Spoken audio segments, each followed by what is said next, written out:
오늘 우리가 함께 보실 하나님의 말씀은 요나서 1장 1절에서 3절까지 말씀입니다. 구약성경 1287페이지 전으로 있습니다. 요나서 1장 1절에서 3절까지의 말씀을 저와 여러분이 한 목소리로 합독하시겠습니다. 여호와의 말씀이 아미떼의 아들 요나에게 임하니라. 이르시되 너는 일어나 저 큰 성읍 니느웨로 가서 그것을 향하여 외치라. 그 악독이 내 앞에 상달되었음이니라 하시니라. 그러나 요나가 여호와의 얼굴을 피하려고 일어나 다시스로 도망하려 하여 욥바로 내려갔더니 마침 다시스로 가는 배를 만난지라. 여호와의 얼굴을 피하여 그들과 함께 다시스로 가려고 뱃삭을 주고 배에 올랐더라. 아멘. 오늘은 옆에 계신 분과 손을 한번 잡고 이렇게 인사하겠습니다. 하나님의 은혜입니다.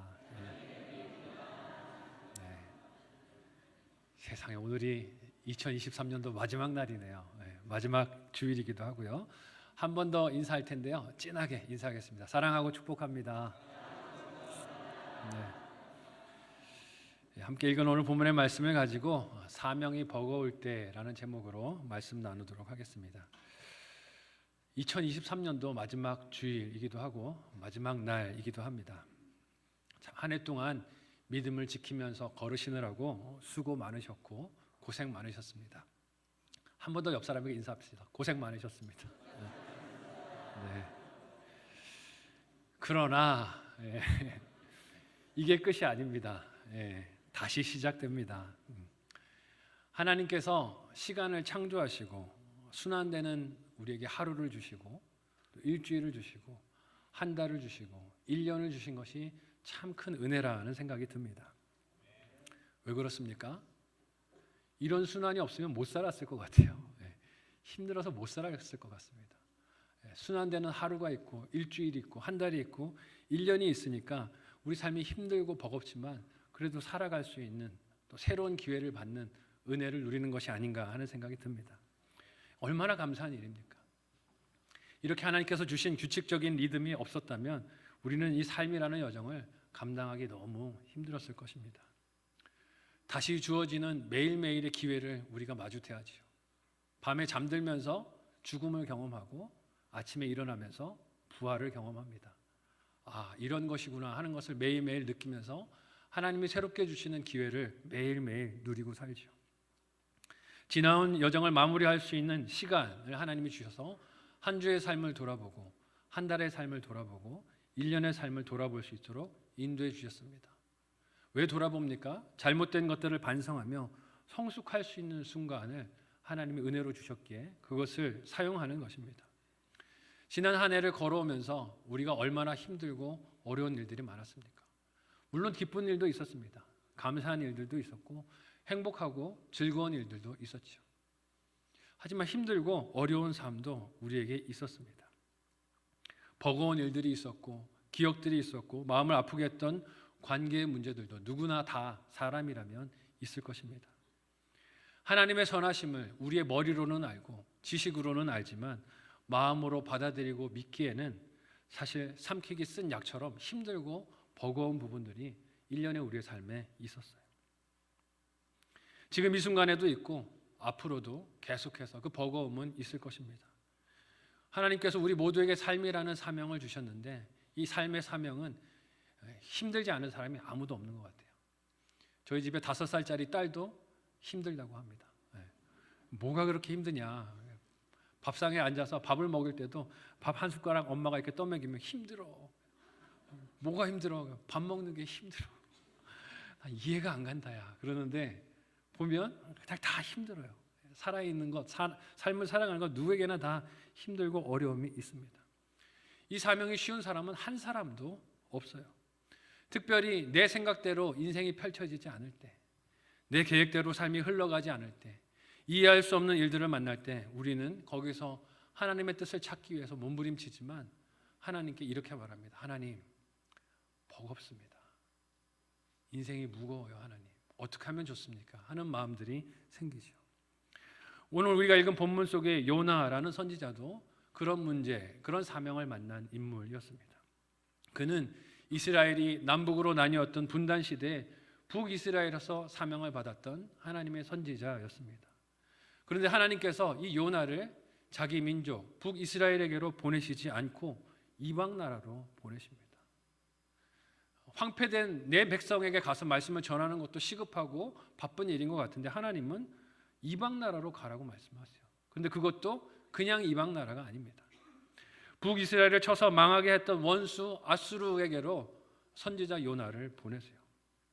이는 오늘날 우리로 치자면 일본의 압제에 의해서 억압과 폭정에 의해서 큰 고통 중에 있었던 한국의 한 목사님에게 일본에 가서 선교하라고 말씀하시는 것과 같은 것입니다.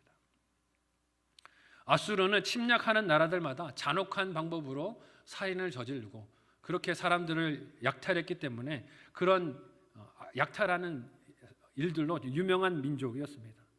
이를 자랑했던 아수르 왕들의 그 기록들을 살펴보면요, 그 잔인함이 인간이 상상할 수 있는 것을 넘어서는 잔혹함이 있었던 것을 봅니다.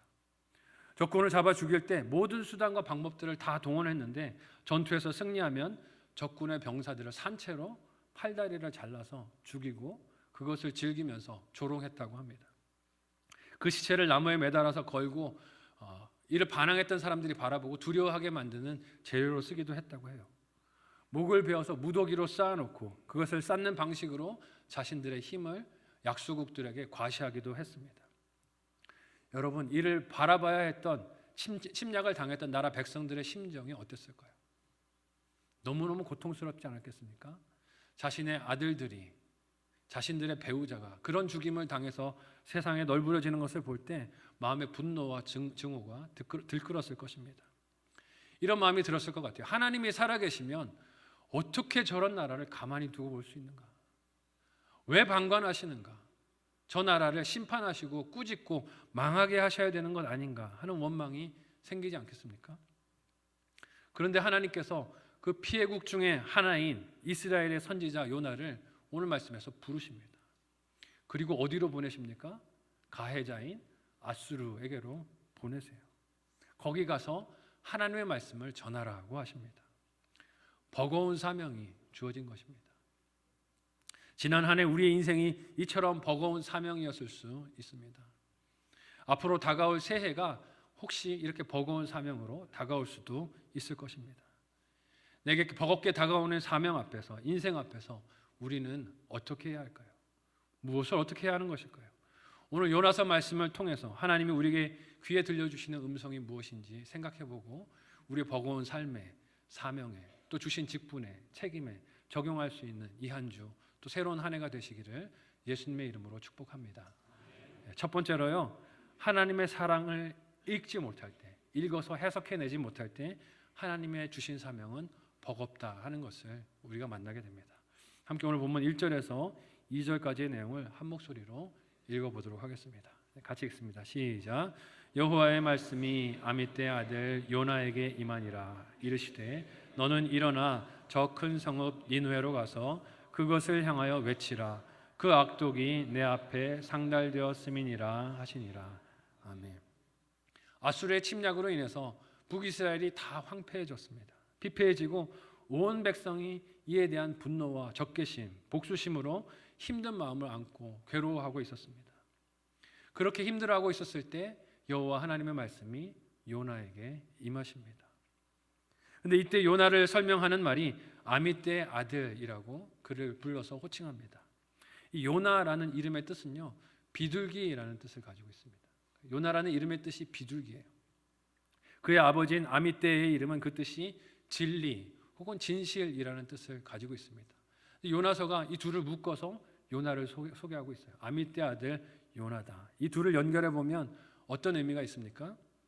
진리의 아들인 비둘기라는 뜻으로도 해석이 될 수 있고, 진리를 전하는 비둘기라는 뜻이 요나의 이름에 그 뜻이 담겨 있는 것을 알 수 있습니다.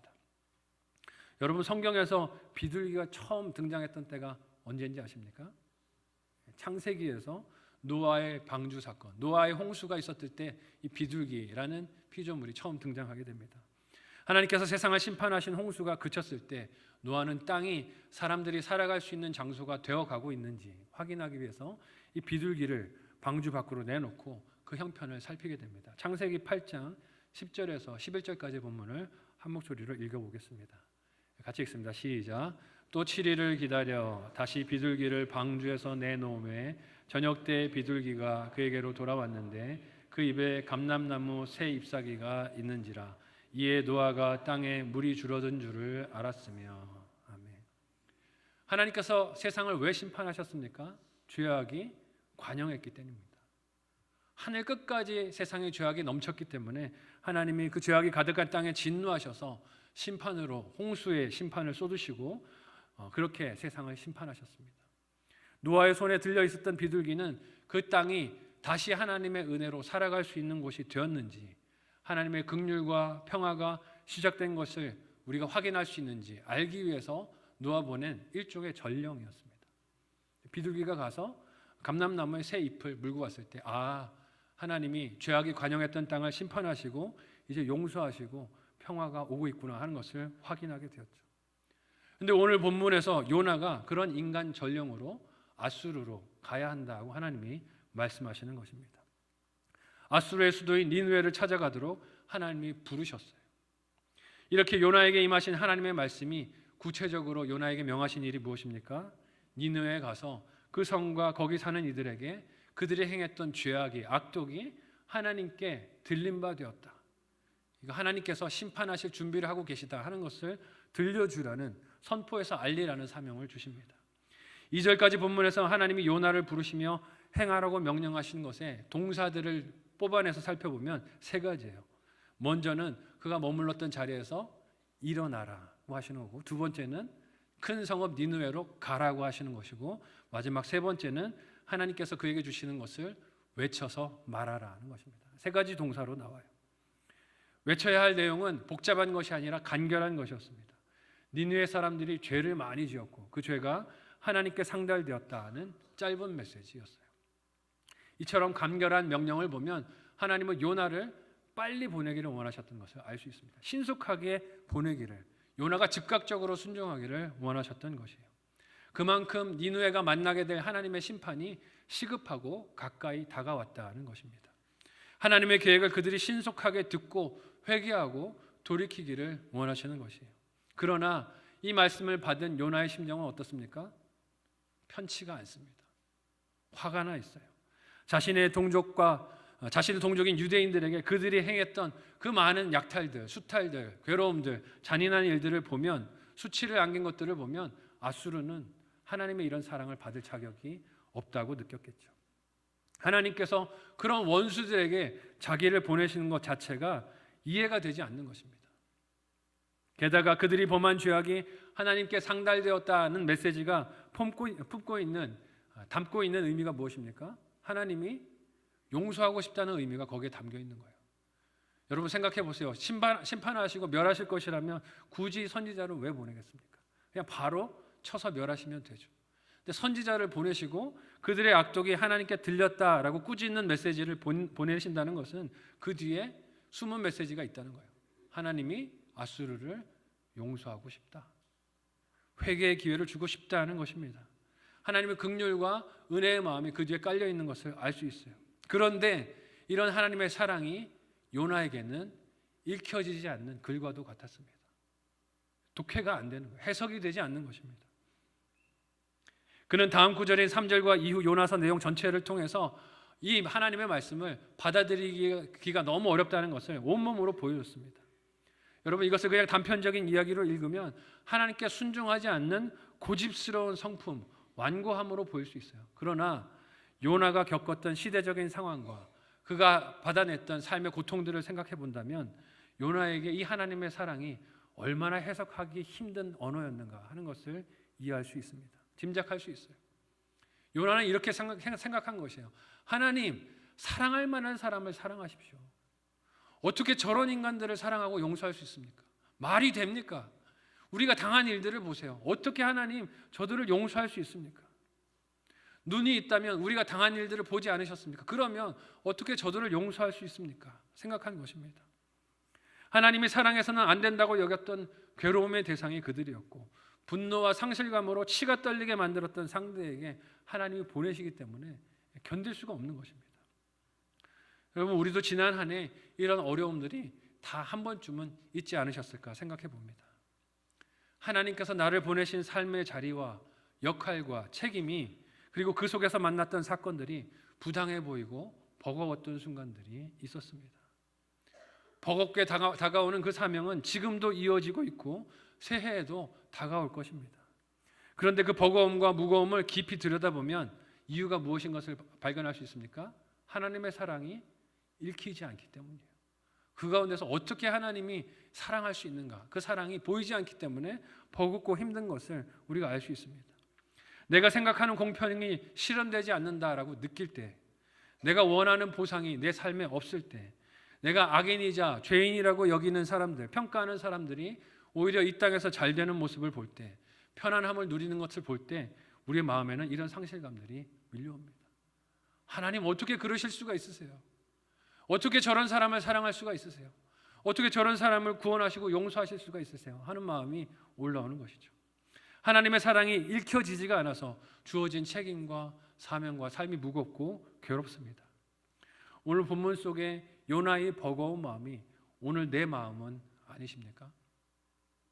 하나님께서 나를 부르셔서 일으키시고 가서 전하라고 명령하신 말씀이 내가 대면하고 싶지 않는 사람을 향할 때 내 마음이 이렇게 버겁습니다. 심판을 받아야 한다라고 여기는 인물들에게로 하나님이 나를 보내실 때 내 마음이 이렇게 괴로워요. 은혜를 받을 자격이 없는 존재에게로 나를 하나님이 보내실 때 우리 속에는 하나님이 담으신 그 사랑이 해석이 되지 않아서 괴롭고 힘들고 마음속에 분노가 일어나는 것을 경험합니다. 내게 주신 사명이 버겁고 힘든 것은 나를 그 자리로 보내신 하나님의 사랑이 내 눈에 보이지 않고 내 귀에 들리지 않고 내 마음에 와닿지 않기 때문입니다. 그러나 여러분, 우리가 잊지 말아야 할 것은 무엇입니까? 하나님의 그 사랑이 저와 여러분도 살리신 줄 믿으시기를 바랍니다. 이해가 안 되는 우리에게 하나님이 그 사랑으로 다 주셨어요. 사랑으로 우리에게 다가오셨습니다. 구원받을 수 없는 우리에게 하나님이 다가오셔서 아들을 보내주심으로 우리를 살려주신 것을 잊지 않는 저와 여러분들이 되실 수 있기를 바랍니다. 그러니 내 사명이 버거울 때 하나님의 사랑을 읽을 수 있는 눈을 열어주시기를, 그 귀를 열어주시기를, 마음을 허락해 주시기를 기도하고 그 은혜를 받는 저와 여러분들이 다 되실 수 있기를 예수님의 이름으로 간절히 소원하고 축복합니다. 한번 생각해보고 적용해 보시기를 바랍니다. 첫 번째 묵상 적용 질문을 드립니다. 첫 번째 질문은요, 올 한 해 어떤 사명이 버거우셨습니까? 올 한 해 어떤 사명이 버거우셨습니까? 버거웠던 이유가 무엇일까요? 한번 생각해 보셨으면 좋겠어요.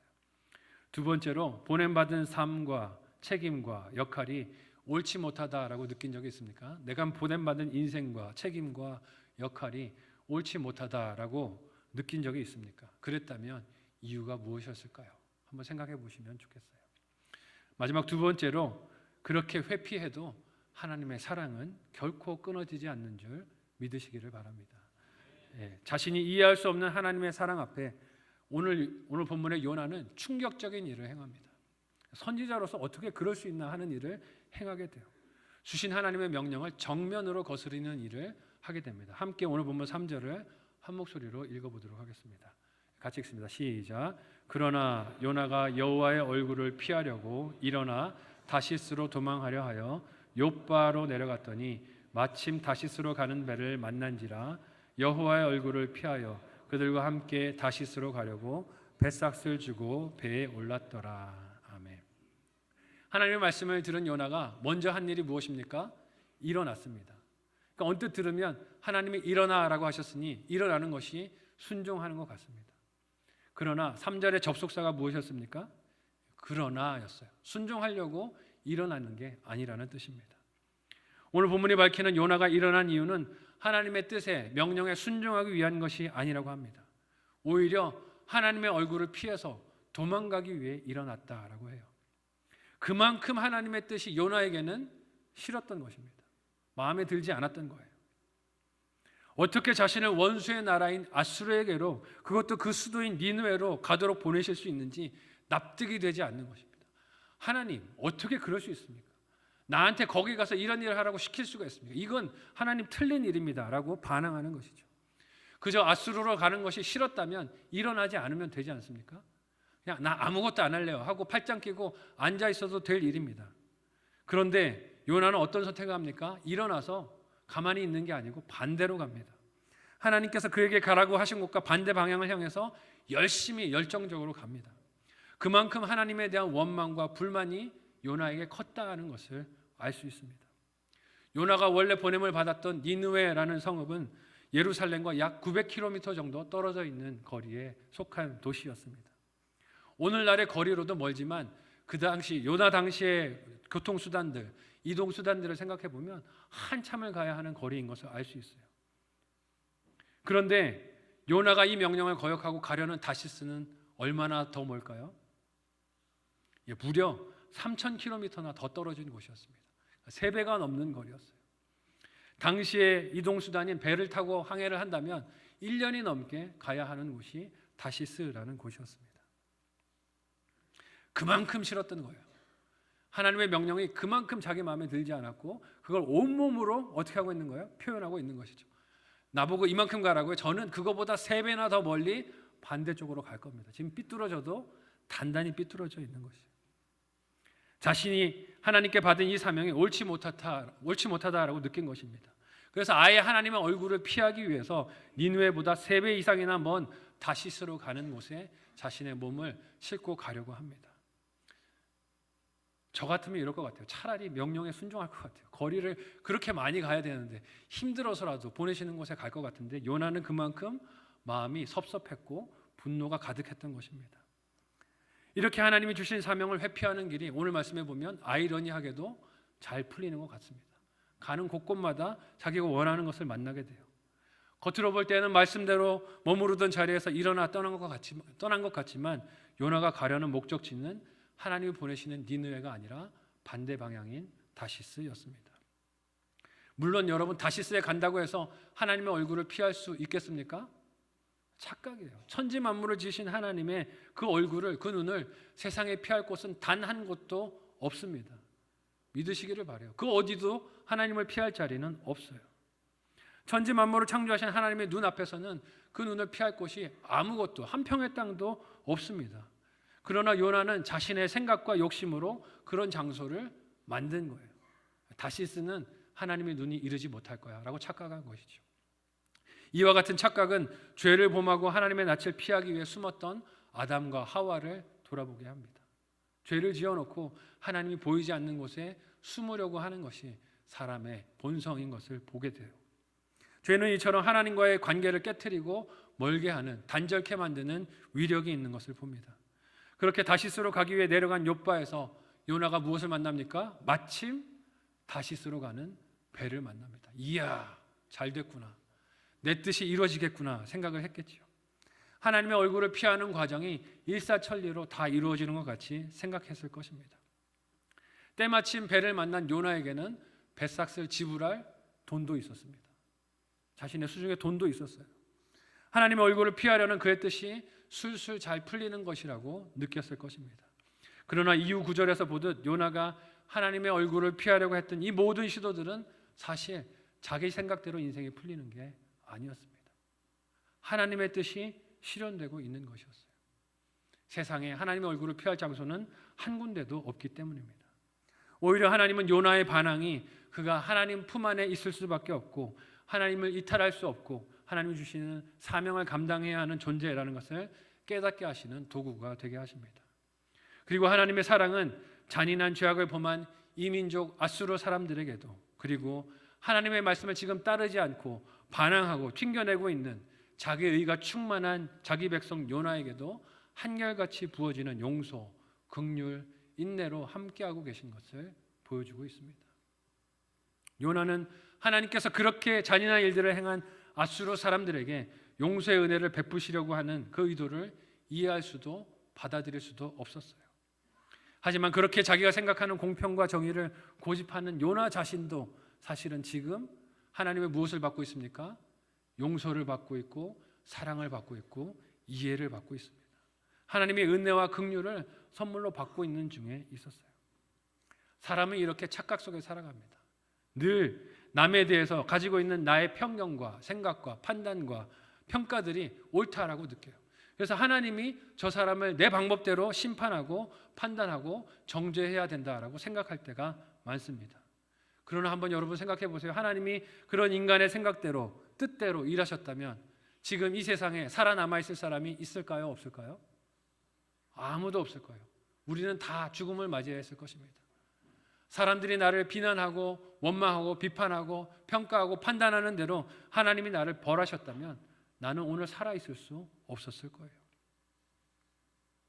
그럼에도 불구하고 우리는 내 생각으로 하나님의 정의를 판단하고 평가하며 하나님이 내 뜻대로 일해주지 않는다고 비판할 때가, 원망할 때가 많습니다. 하나님의 이런 공평하신 사랑과 변함없는 뜻을 원수에게 드러내서 전하라는 사명이 버거웠던 요나는 회피해서 자기 뜻을 이루려고 했습니다. 그래서 다시스로 도망가려고 했어요. 그러나 하나님으로부터 도망갈 수 있는 길은 그 어느 곳도 없었습니다.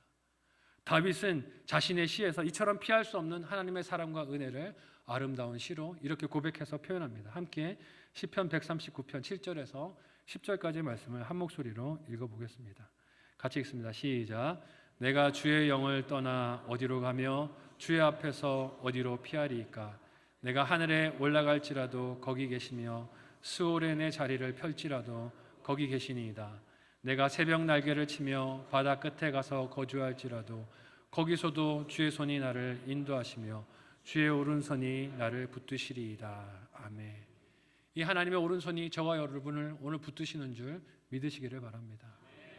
하나님의 얼굴을 피할 곳은 세상 그 어디에도 없습니다. 하나님은 택한 백성의 인생을 그리고 그들의 사명을 어디서나 돌보시고 인도하시는 우리의 주관자이시고 사랑의 주님이 되십니다. 결코 그의 품에서 우리를 잃지 않을 것입니다. 그러므로 사명이 버거울 때 우리가 해야 할 일은 무엇일까요? 피하는 것이 아니라 그 사명을 감당하는 것인 줄 믿으시기를 바랍니다. 도망가는 게 아니라 주신 사명을 감당하는 것이 사명이 버거울 때 우리가 해야 하는 일입니다. 세상 그 어느 곳도 하나님의 품을 떠나서 내 뜻대로 살아갈 수 있는 곳은 택한 백성들에게 없습니다. 부서를 바꾼다고 내 뜻대로 살 수 있는 게 아닙니다. 교회를 옮긴다고 내 뜻대로 신앙생활을 할 수 있는 게 아닙니다.